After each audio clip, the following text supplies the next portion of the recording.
మూలిగే నక్క మీద తాటి పండు పడ్డదన్నట్టు అసలే చెడగొట్టు వానలతోటి మద్దతు ధరలతోటి యుద్ధాలు చేస్తున్న రైతులకు తూకాల కాడ కూడా మోసాలు తప్పుతలేవో వల్ల తరుగు పేరు చెప్పి తీసేది కొంత అయితే తెలియకుండా ఇంకొంత దోసుకుంటున్నారట. కామారెడ్డిలున్న వడ్ల కొనుగోలు కేంద్రం వాళ్ళు అసలు ఆ మోసం ముచ్చట బయట పడకపోవు, కానీ పానం సుస్తయిందని దావుకాన్ల బరువు జోకించుకున్న గీ అన్న చేపట్టి బయట పడ్డదట. అసలు ముచ్చట ఏందో వరుసుకున్నద్దాం పారి. రైతులంటే మరీ అక్వ దొరికిరు కదా అందరికీ.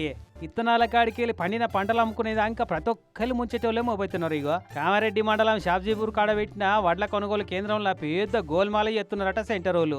బస్తా వడ్లకు 2 కిలోలు ఎక్కువ జోక్కొని తీసుకుంటున్నారట. లెక్కకైతే 40 కిలోల 200 గ్రాములు జోకియాలట. కానీ తరుగులు తాళ్ళు జాలి పట్టుడని 2 కిలోలు ఎక్కువకే ఒప్పుకున్నారట రైతులే. అంటే 42 కిలోల 200 గ్రాములు జోకియాలన్నట్టు. ఇక అట్లా ఒప్పుకున్న కాడికి జోకిస్తున్నారట.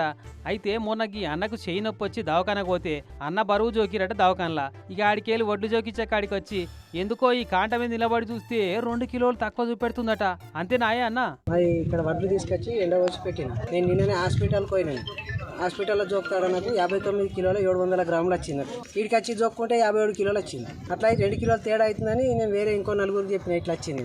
అందరం జోకినాం. మళ్ళీ కామారెడ్డి వేరే కాంటలలో జోకినాం. ఇంకో కాంట తీసుకొచ్చిన ప్రతి సంచికి 2 కిలోలు తేడా వస్తుంది ఆ కాంట.